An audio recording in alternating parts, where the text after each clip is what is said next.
Alo, Assalomu alaykum hoca, yaxshimisiz? Sevila. Qizim, bugunga kelasanmi? Sog'indim seni. Xo'p, bugun boraman. Oyijon. Voy, bugundan keldi. Keling. Salom. Salim, yaxshimisan? Yaxshi, o'zingchi yaxshimisan? Rahmat. Asalimisangiz zo'r yengilligim bor. Yo'q, nimaga? Men tabriklaman, to'yim bo'pti.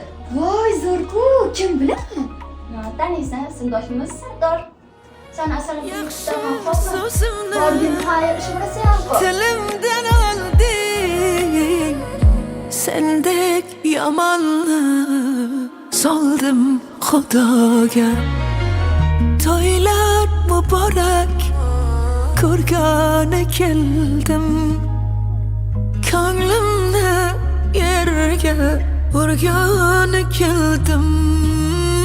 Ko'rar ko'zimdan nurimni oldi, senga to'yona bo'lgani keldi.